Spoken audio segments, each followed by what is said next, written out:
이 땅에 와서 그 나름대로 이름을 남기고 간 사람들 중에 인생은 무엇인가에 대해서 자기가 깨달은 바에 대해서 말한 사람들이 있어요.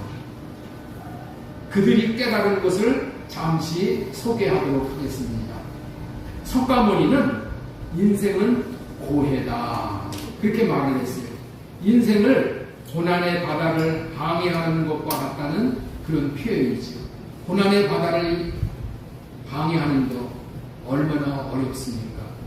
쇼펜하우어는 인생은 고통과 지루함 사이를 오가는 추와 같다. 시계추와 같이 고난과 지루함을 왔다 갔다 하는 그런 삶이 인생이라는 거예요.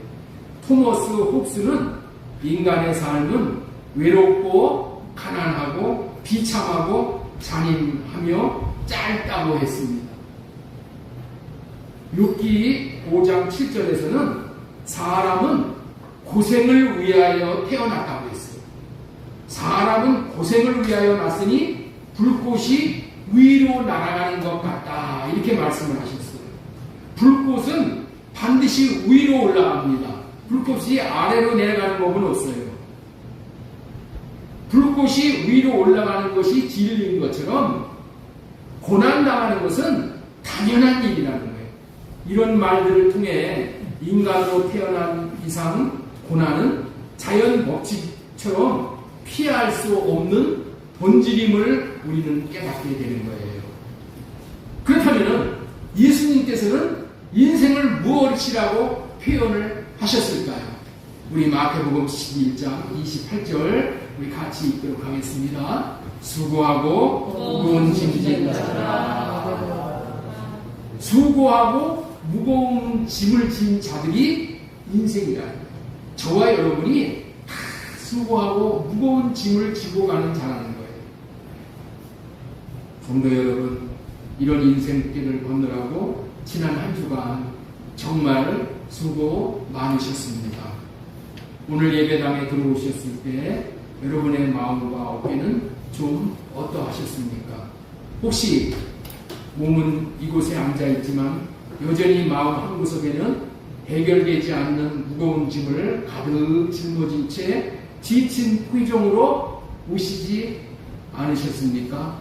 성경 창세기 3장 17절에 보면은 인간이 타락한 후 하나님께서 이렇게 말씀을 하십니다. 너는 네 평생에 수고하여야 그 소상을 먹으리라. 수고하여야 먹는다는 거예요. 이 말씀처럼 타락 이후 인간의 삶은 눈물과 땀 그리고 그치지 않는 수고의 연속이 되었습니다.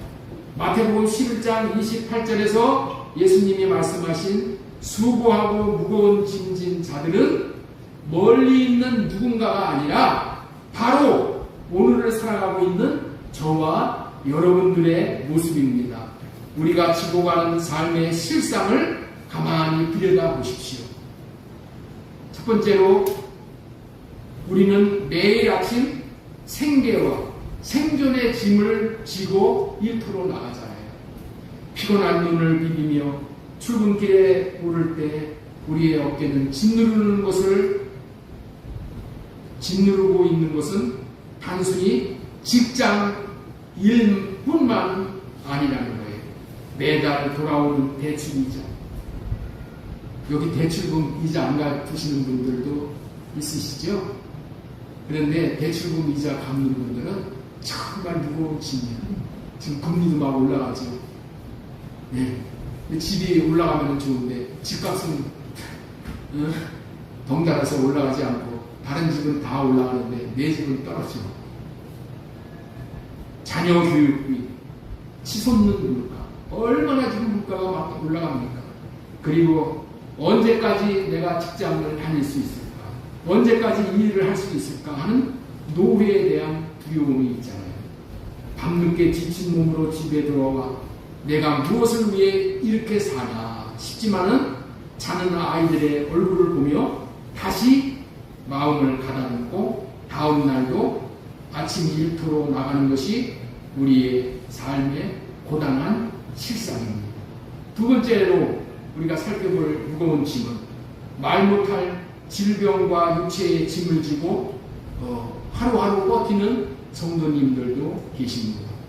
병원 검사 결과를 기다리는 그 짧은 시간 동안 가슴이 쫄아드는 고통, 매일 약을 풀어넣어야만 버틸 수 있는 만성 질환 환자들, 혹은 연로하신 부모님이나 아픈 가족을 밤새 간병하며 육체와 영혼이 함께 피폐해져 가는 긴 터널을 지나는 분들이 계십니다. 언제쯤 이 통증과 간병이 끝나는가 하는 무력감이 날마다 삶을 짓누릅니다. 셋째로, 가장 가까운 이들에게서 얻는 관계와 마음의 짐입니다. 남들에게는 차마 말하지 못하지만은 사랑해야 할 부부 사이에 차가운 침묵, 마음대로 되지 않고 자꾸 어긋나는 자녀와의 갈등, 믿었던 사람에게 당한 배신과 오해의 상처가 있잖아요. 겉으로는 웃고 있지만은, 겉으로는 웃으면서 교회에 와서 밝은 척도 하지만은 속으로는 깊은 고독과 미래에 대한 불안 때문에 밤마다 잠을 이루지 못하는 불면의 밤을 보내는 분 계시지 않습니까? 이처럼 인생은 누구나 저마다의 무거운 짐을 하나씩, 아니 여러 개씩 어깨에 짊어진 채 비틀거리며 걸어가는 외롭고 고단한 길이 인생 길이라는 것이죠. 저마다 말 못할 인생의 무거운 짐을 안고 가고 안고 살아가는, 겉으로 보면은 다 그냥 정말 밝은 것 같지만 다 뻔히 보이지만 속은 썩어 들어가고 사는 것이 인생 길이라는 거예요. 어떤 이에게는 먹고 사는 문제가 큰 문제입니다. 어떤 이에게는 질병과 건강의 무게가, 또 어떤 이에게는 깨어진 관계와 외로움의 무게가 어깨를 짓누르고 있다는 거예요. 아무리 애를 써도 끝이 보이지 않는 삶의 수고로움 앞에서 우리는 문득 홀로 버려진 것 같은 깊은 고독감을 느끼곤 한다는 것이죠. 그러나 성도 여러분, 성경이 우리에게 알려주는 하나님은 멀리 하늘 보좌에 앉아 계셔서 인간의 고통을 건성으로 바라보시는 분이 아니라는 것. 우리 하나님은 무거운 짐을 지고 쓰러져가는 자를 직접 찾아오시는 하나님이십니다. 우리를 직접 찾아오시는 하나님, 따라서 해주시면 좋겠습니다. 우리 하나님은 찾아오시는 하나님이십니다. 우리 하나님은 찾아오시는 하나님이십니다. 우리 하나님은 나를 찾아오시는 하나님이십니다. 그 하나님이 마태복음 11장 28절에 다 내게로 오라, 내가 너희를 쉬게 하리라. 인생은 수고하고 무거운 짐진 자들이라고 말씀하십니다. 그런데 이 수고하고 짐진 자들을 우리 하나님께서 찾아오실 뿐만이 아니라 우리를 초청하시는 하나님이라. 우리를 찾아오시는 하나님, 우리를 초청하시는 하나님. 내게로 오라, 다 내게로 오라. 나를 초대해 주시오. 여러분들 요즘에 아이들, 유치원에 다니는 아이들도 자기 생일날이라고 초대해요. 그렇죠? 막 초청을 해요. 어른들은 초청을 잘 안 해요. 네. 그리고 바깥에 나가서 차 한잔으로 해그렇잖아요. 옛날에는 어떻게 됐어요? 집에서 다 초대를 했어요. 초대를. 근데 요즘에는 집으로 초대하는 거를 별로 반가워하지 않아요. 목사님을 초대해서 신방을 받고 말씀을 듣고 축복을 받고 그렇게들 초대를 하는데 이 초대 문화가 사라졌어요. 하나님은 우리를 초대하시는 분이십니다. 초청하시는 분이십니다. 이유는 왜 그렇게 한다고요? 쉬게 해주시기 위해서라는 거예요. 안식을 주시기 위함입니다. 그렇습니다. 주님의 초청에 응하는 사람은 안식을 얻되 참된 안식, 세상이 줄 수 없는 참된 안식을 주시기 위함입니다. 이 좋으신 주님의 초청에 응하여 참된 안식의 누림을 우리는 누릴 수 있다는 거예요. 우리 주님이 오늘 초대하시는 초대에 응하시는 저와 여러분들 되어졌으면 참 좋겠어요. 오늘 말씀을 통해 인생의 무거운 짐을 지고 지쳐있는 모든 성도님들의 심령 위에 주님이 주시는 참된 위로와 안식이 임하여 근본적인 문제가 해결되어야 하겠기에 오늘은 무거운 짐진 자에게 찾아오시는 하나님이라는 제목 아래 첫 번째로 전해드릴 말씀은 무거운 짐의 뿌리. 무거운 짐의 뿌리가 어디 있는가? 아담 이래 시작된 인간의 수고와 탄식이라는 소제목으로 말씀을 대언하도록 하겠습니다. 하나님은 왜 인간을 찾아오셔야만 하셨을까요? 하나님이 왜 우리 인간을 찾아오셔야만 하셨을까요? 우리 하나님이 얼마나 바쁘신 분이십니까? 우리 하나님이 얼마나 영광스러운 분이십니까? 그런데 하나님이 낮고 추한 우리의 처소로 찾아오시는 이유가 있으시잖아요. 그것은 인간 스스로는 결코 벗어 던질 수 없는 죄와 사망의 무거운 짐을 지게 되었기 때문이야. 죄와 사망의 짐을 지고 가는 인생들 우리 하나님이 오셔서 벗겨주시지 않으면, 대신 져주시지 않으시면 우리는 죄와 사망으로 끝날 수밖에 없기 때문에 인류의 조상 아담과 하와를 기억해 보십시오. 하나님과의 화목한 규제 가운데 에덴 동산의 풍요와 안식을 누리던 인간이 하나님을 거역하고 범죄했을 때에 인생에게는 전에 없었던 무거운 짐이 올려졌습니다. 인생들의 어깨에 무거운 짐이 올려졌다는 거예요. 우리 창세기 3장 17절 말씀 보겠습니다. 아담에게 이르시되 내가 네 아내의 말을 듣고 내가 네게 먹지 말라 한 나무의 열매를 먹었은즉 땅은 너로 말미암아 저주를 받고 너는 내 평생에 수고하여야 그 소산을 먹으리라. 수고하여야만 먹을 수 있게 되었다. 얼마나 이 짐이 무거워. 이 짐이 너무 무거워가지고 지금 이 짐 때문에 얼마나 어려워요. 어떤 사람은 이것 때문에 싸우고, 이것 때문에 주일도 제대로 못 지키고, 이것 때문에 문제가 너무나도 많죠. 먹고 사는 문제가 그렇게 크다는 거예요. 먹고 사는 문제. 하나님을 떠난 인간의 삶에 찾아온 첫 번째 결과는 이마에 땀을 흘려야만 살아갈 수 있는 생존의 수고와 한탄이었습니다.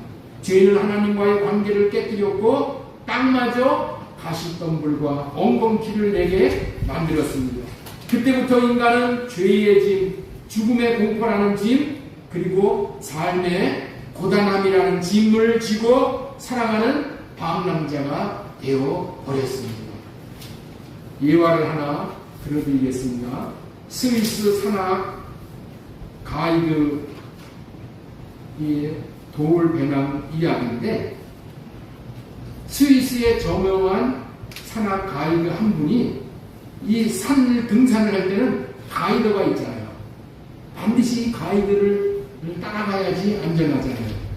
가이드 한 분이 한 번은 짐을 가득 짊어진 등산객에게 뜻밖의 질문을 던졌습니다. 여러분들, 이 높은 산을 오를 때 여러분을 가장 힘들게 만드는 것이 무엇인 줄 아십니까? 그렇게 질문을 했어요. 가이드가 등산객에게. 사람들은 날씨나 추위, 가파른 바위, 경사 때문에 힘들다고 얘기를 했어요. 그러자 가이드는 자기 배낭에서 작은 돌멩이 하나를 꺼내 보이며 이렇게 말을 했다는 거예요. 아닙니다. 여러분들을 가장 지치게 만드는 것은 외부의 환경이 아닙니다. 여러분 자신의 배낭 속에 들어있는 수많은 돌멩이, 즉 스스로 버리지 못해 짊어지고 올라가는 그 무거운 짐 때문입니다. 그랬다는 거예요. 아담 이후 인생을 살아가는 우리의 모습이 이와 같다는 거예요. 하나님을 떠난 인간은 자기의 배낭 속에 죄의 짐을 짊어지고 가는 거예요. 욕심의 짐을 짊어지고 가 불안의 짐, 집착의 짐이라는 돌멩이를 스스로 가득 채운 채 인생이라는 가파른 산을 허덕이며 올라가고 있는 중이라는 거예요. 내가 내려놓고 싶어도 내려놓을 수 없는 이 짐, 이것이 바로 하나님을 떠난 인생의 참담한 현실이라는 거예요. 그래서 우리 주님이 오신 거예요. 내가 내려놓지 못하는 이 짐을 덜어주시기 위해서, 가볍게 해주시기 위해서. 첫 번째 대지는 무거운 짐의 뿌리, 아담 이래 시작된 인간의 수고와 탄식에 대해서 말씀을 드렸습니다. 두 번째 대지로 전해드리고 싶은 말씀은 찾아오시는 하나님. 찾아오시는 하나님은 정죄하시기 위해서 찾아오시는 것이 아니고 사랑해 주시고 구원해 주시기 위해서 방문하신다. 찾아오시는 목적이 분명해요. 성경의 위대함은 인간의 비극에서 끝나지 않습니다. 인간이 스스로 하나님께 올라갈 수 없을 때 하나님께서 친히 인간이 있는 그 낮은 자리로 찾아 내려오신다는 사실이에요. 우리 출애굽기 3장 7절로부터 8절 말씀은 하나님의 마음이 얼마나 세밀하게 우리를 향하고 있는지를 보여주시는 말씀이에요. 우리 출애굽기 3장 7절 한번 보도록 하겠습니다. 우리 같이 한번 읽겠습니다. 여호와께서 이르시되 내가 애굽에 있는 내 백성의 고통을 분명히 보고 그들이 그들의 감독자로 말미암아 그 기침을 듣고 그 기침을 알고 내가 내려가서 그들을 애굽의 손에서 건져내고 그들을 그 땅에서 인도하여 아름답고 광대한 땅, 젖과 꿀이 흐르는 땅, 또 가나안 족속, 헷 족속, 아모리 족속, 그리스 족속, 히브리 족속, 여부스 족속의 지방에 내려가야 합니다. 하나님의 구원의 역사가 여기에 표현이 되어 있어요. 하나님의 구원의 역사는 7가지 동사로 이루어진다. 우리 빨간 걸로 이렇게 해놨는데 첫 번에 하나님께서 우리의 고난, 고통, 이거를 보고 계시다. 관심 있게 보고 계십니다. 하나님은 여러분의 눈물과 억울함과 은밀한 고통을 그냥 지나치지 않고 분명히 보고 계시는 거예요. 나를 지금 보고 계셔, 우리 하나님이. 두 번째, 듣고 계신다는 거예요. 차마 말로 다 표현하지 못해 신음처럼 터져나오는 성도들의 부르짖음을 듣고 계신다. 성도들의 기도를 듣고 계신다. 성도들의 탄식 소리를, 신음 소리를 지금 듣고 계신다. 그 다음에 세 번째, 하나님은 알고 계시다. 노우지요. 단순히 지식으로 아는 것이 아니라 뼈저린 가슴을, 뼈저린 아픔을 가슴 깊이 공감하시며 아시는 하나님이시오. 아시는 하나님이요. 하나님은 어떤 하나님이시라고요? 보고 듣고 아시는 하나님. 우리 한번 따라서 한번 하겠습니다.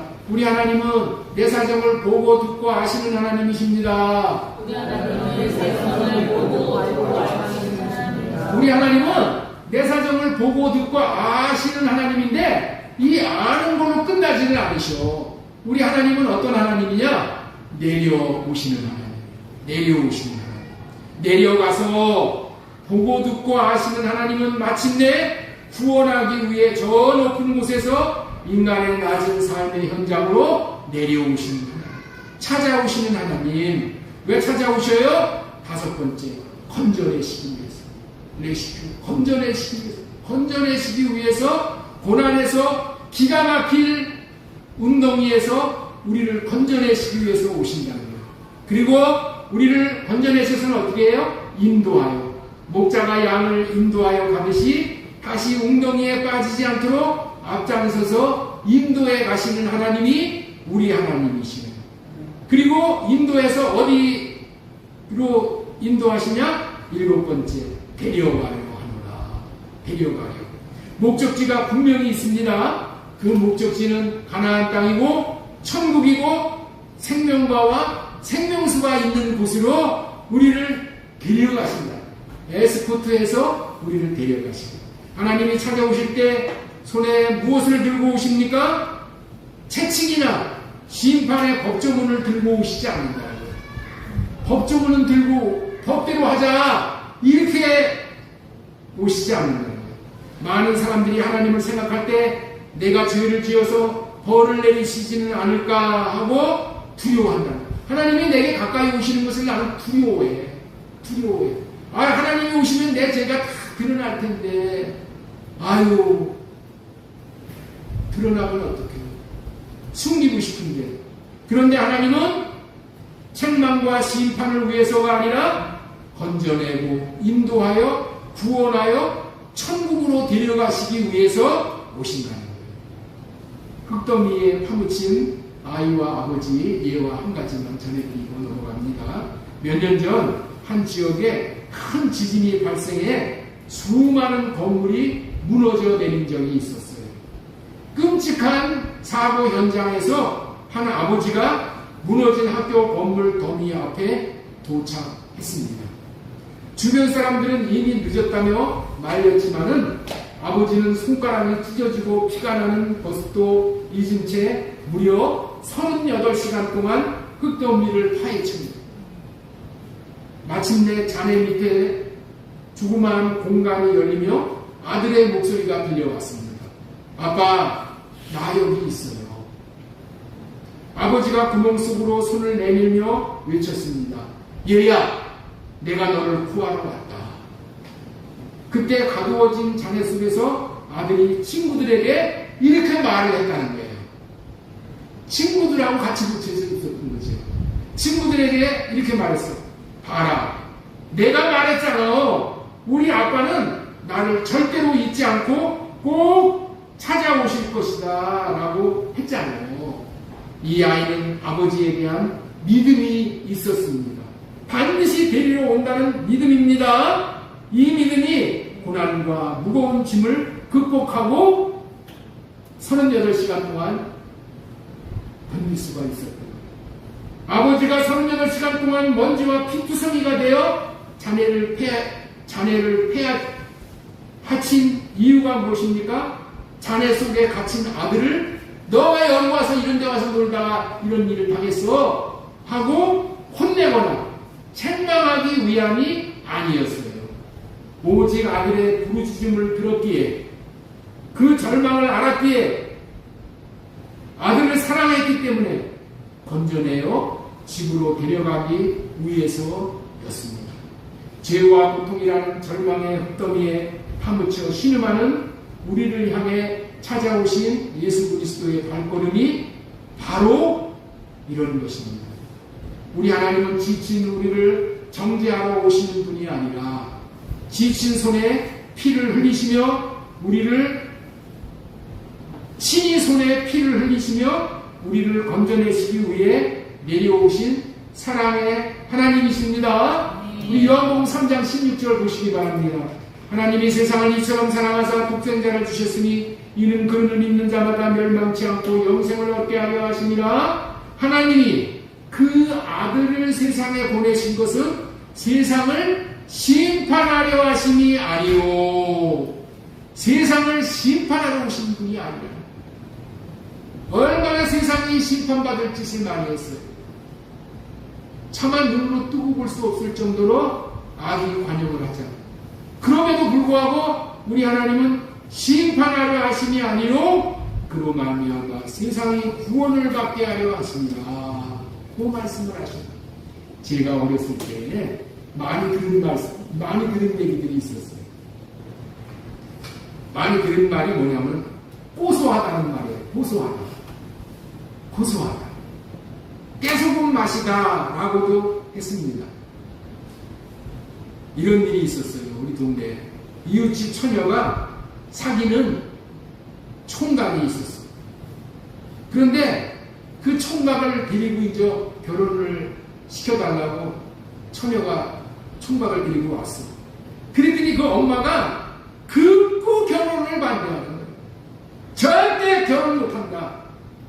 그 남자와 결혼하면 후회할 테니까 절대로 결혼하지 말라고 했는데 결국은 결혼을 했어요. 아니나 다를까 결국에는 그 남자와 오래 살지 못하고 보따리를 싸들고 친정으로 그때 이웃집 사람들이 그리고 그 형제들까지도 수근수근 하는 말이 저에게까지 들렸어요. 제가 어렸을 때인데 형제들까지 수근수근거리면서 하는 말이 그렇게 말을 안 듣고 결혼을 하더니 호소하다. 쌤통이다. 네? 부모가 그렇게 말을 결혼하지 말아야 된다. 너 후회한다. 그런데 굳고 결혼을 했다는 거야. 고소하다. 쌤통이다. 그런 수근수근 거리는 앞에서는 얘기를 안 하지만 여러분들 그들뿐만 아니고 우리도 이런 류의 말에 휩싸일 때가 있어요. 목사도 그런 유혹이 들어올 때가 있는 거예요. 어떤 사람이 교회를 떠나면 절대로 안 된다라고 권면을 했는데도 교회를 떠나는 거예요. 떠날 때는 뒤도 안 돌아보고 떠나. 그런데 나중에 들리는 말은 안 좋은 소식이 들려요. 이 교회를 떠나서 다른 교회 가서라도 신앙생활을 잘하면은 목사 마음이 덜 아프고. 그런데 신기한 거는 교회를 떠나면은 다른 교회 가서도 정착을 못합니다. 대부분이 그래요. 그럴 때 고소하다라고 말하고 싶은 유혹이 올라오는 거예요. 지갑을 드리는 거예요. 그렇게 말을 안 듣고 떠나더니 하면서 판단하고 정죄를 하고자 하는 유혹이 찾아오는 거예요. 이게 육신에서 그런 게 올라와. 정죄를 하고자 하는 유혹이 찾아온다니까. 인간인지라 저도 육신의 생각을 따라서 그렇게 올라오고, 야, 그러면은 나 자신을 보고 깜짝 놀라요. 그런 마음이 들 때 주님, 목사가 이런 마음이 올라오니 제가 목사가 아니라 잡사네요. 이 목사가 아니라 잡사네요. 제가 목사가 아니라 싹쁜 목사네요. 라고 회개를 하고 할례를 구해서 긍휼히 여길 수 있어야 합니다. 무슨 말을 하려고 하는 것입니까? 세상 사람들은 이렇게 판단하고 정죄하고 고소하게 생각하고 그럴 때에 목사도 그렇게 될 때 우리 주님은 그러시지 않는다는 얘기를 드리는 거예요. 우리 주님은 이러한 형편에 있을 때에 내 편이 되고 내 입장이 되어서 얼마나 어려웠으면 그렇게 했겠는가. 얼마나 마음이 무거웠으면 그렇게 했겠는가. 그러시면서 마귀에게 미혹받은 죄지은 자녀를 한없이 불쌍히 여기신다. 그렇습니다. 내 마음을 헤아려 주시는 분은 우리 주님밖에 없어요. 내 편이 되어 주시는 분은 우리 주님밖에 없어.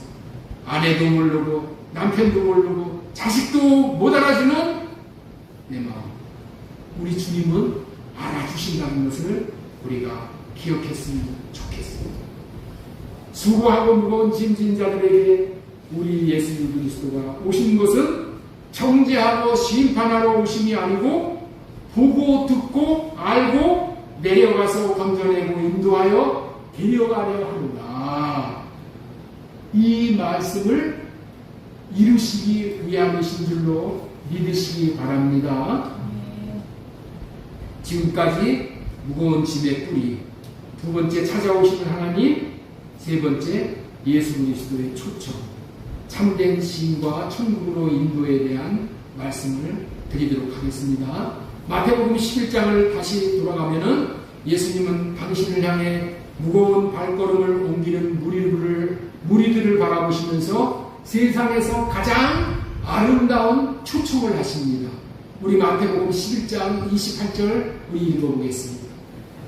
우리 주님의 초청이에요. 수고하고 무거운 짐진 자들아 다 내게로 오라 내가 너희를 쉬게 하리라. 여기서 주님의 초청에는 아무런 자격 조건이 없습니다. 자격 조건을 안 따져. 수고하고 무거운 짐을 진 그대로 지친 그 모습 그대로 내게 오라고 부르십니다. 예수님은 29절에서 나는 마음이 온유하고 겸손하니 나의 멍에를 메고 내게 배우라. 그리하면 너희 마음이 쉼을 얻으리라고 하십니다. 주님이 말씀하시는 멍에의 참된 의미를 알 때에 우리는 엄청나게 위로를 받을 수가 있어요. 예화를 하나 들어드리겠습니다. 팔레스틴의 지역에 두 소가 매는 결련 멍에가 있어요. 결련 명예. 이거는 페어 요프라고 해요. 요프가 명예야. 페어는 쌍이야, 쌍. 결련이라는 걸 여기 적어놨습니다. 어떤 대상을 다른 대상과 서로 이어서 맺는다. 멍에를 맬 때 이 소 뒤에다가 멍에를 매잖아요. 긴 멍에를 매는 거예요. 둘이서 맬 수 있는 멍에를 매는 거예요. 이거를 결련 멍에라고 하는 거예요. 그런데 이 멍에를 씌울 때는 아주 특별한 원칙이 있다는 거예요. 반드시 훈련되고 힘센 어미소, 아직 멍에를 메어보지 못한 경험 없고 약한 어린 소를 한 쌍으로 묶는 거예요. 어떻게 묶는다고요? 훈련된 힘센 어미소와 아직 멍에를 메어보지 못한 경험도 없고 약한 어린 소를 한 쌍으로 묶는 거예요. 네. 겉으로 보기에는 어미소와 어린 소가 함께 멍에를 쥐고 밭을 가는 것처럼 보여. 하지만 실제로는 멍에의 중심과 힘의 대부분을 숙련되고 힘센 어미소가 다 감당을 하는 거예요. 어린 소는 그저 어미소 곁에서 발 맞추어 걷기만 하면 되는 거예요. 짐은 다 어미소가 무게는 다 감당을 하는 거예요. 어미소의 인도 따라서 걷다 보면은 어느새 힘들지 않게 밭을 다 갈게 됩니다. 성도 여러분, 예수님께서 나의 멍에를 메라고 하신 말씀의 뜻이 바로 이런 의미인 거예요. 주님은 우리에게 내 혼자 힘으로 이 무거운 인간의 멍에를 쥐고 오라고 하시는 분이 아니셔요. 그분이 몸소 힘센 어미손처럼 내 곁에 서서 내 멍에의 한쪽을 짊어져 주시겠다는 그런 의미의 말씀이에요. 나 혼자 내면은 어깨가 부러지기도 하고 쓰러질 짐이지만은 그렇게 무거운 짐이지 않지. 온유하고 겸손하신 예수님과 함께 내면은 그 짐은 가벼워진다. 주님이 99%의 무게를 친히 담당해 주시기 때문인 거예요. 하나님이 이처럼 우리 곁에서 명예를 함께 내어 주시며 무거운 짐진 자들을 찾아오신 궁극적인 목적이 무엇이에요? 우리를 고통의 현장에 그대로 두시는 것이 아니라 출애굽기 3장 8절의 말씀처럼 아름답고 광대한 땅, 젖과 꿀이 흐르는 가나안 땅으로 인도하시기 위함인 거예요. 자, 우리 8절. 내가 내려가서 그들을 애굽인의 손에서 건져내고 그들을 그 땅에서 인도하여 아름답고 광대한 땅, 젖과 꿀이 흐르는 땅, 지금은 가나안 친족들이 살고 있는 그 땅, 그 땅으로 인도에 들려서 거기서 영원히 안식할 수 있도록. 이 땅은 천국을 상징하는 이 땅이죠. 그래서 주님이 내려오십니다. 출애굽기 3장 9절에 이제 가라. 이스라엘 자손의 부르짖음이 내게 달하고 애굽 사람이 그들을 괴롭히는 학대도 내가 보았으니 이제 내가 너를 바로에게 보내어 너에게 내 백성 이스라엘 자손을 애굽에서 인도하여 내게 하리라. 하나님은 친히 사람을 준비시키셔서 보내십니다. 하나님의 대행자로 보내셔서 모세를 통해서 건져내게 하십니다. 모세를 훈련시키고 모세에게 감당할 수 있는 마음과 능력을 주셔서 이렇게 하시는 거예요. 예수 그리스도의 초청은 참된 시인과 천국의 인도라고 말씀을 전해드렸습니다. 결론을 맺습니다. 주님 발 앞에 자신의 무거운 짐을 내려놓으십시오. 우리 한번 따라서 한번 하겠습니다. 주님 발 앞에 무거운 짐을 내려놓겠습니다. 사랑하는 성도 여러분, 하나님은 지금도 무거운 짐을 지고 힘겨워하는 여러분들을 찾아오고 계십니다. 여러분이 혼자 울고 있던 그 방 한구석으로 남들에게 말 못할 근심으로 밤잠을 이루지 못하는 그 침상 곁으로 삶의 터전에서 지쳐 쓰러지기 직전인 바로 그 자리로 말입니다. 하나님은 여러분들을 꾸짖으러 오시는 것이 아닙니다. 여러분 인생의 아픔을 이미 다 보고 계시고 듣고 계셨으며 깊이 알고 계시기에 여러분을 건져내어 안식으로 인도하시려고 찾아오시는 것입니다. 오늘 이 시간 여러분의 어깨를 짓누르고 있는 짐은 무엇입니까? 죄의 가책과 죄책감의 짐입니까? 내 이름으로는 어찌할 수 없는 자녀와 가족의 짐이십니까? 미래에 대한 불안과 경제적인 중압감의 짐이십니까? 더 이상 배낭의 속에 돌멩이를 끌어안고 혼자 버티려 하지 마십시오. 힘센 주님이 내 곁에서 함께 멍에를 메어 주시겠다고 손을 내밀고 계십니다. 수고하고 무거운 짐진 자들아 다 내게로 오라. 내가 너희를 쉬게 하리라. 십자가에서 우리의 모든 죄짐과 슬픔의 짐을 대신 지시고 다 이루었다 선포하신 예수 그리스도 앞에 여러분의 무거운 짐을 온전히 내려놓으시기를 바랍니다. 주님의 온유하고 겸손한 품에 안기십시오.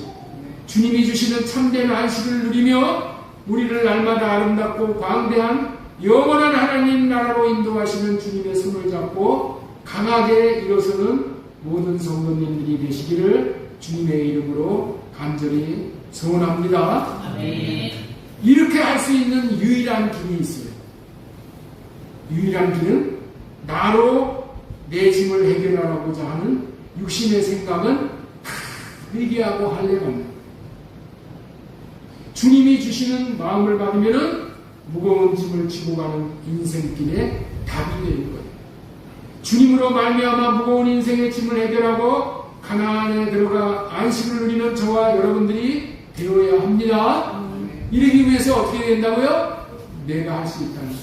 내 생각 다 내려놓고 주님 발 앞에 무릎을 꿇는 주님을 모셔드리는 거예요.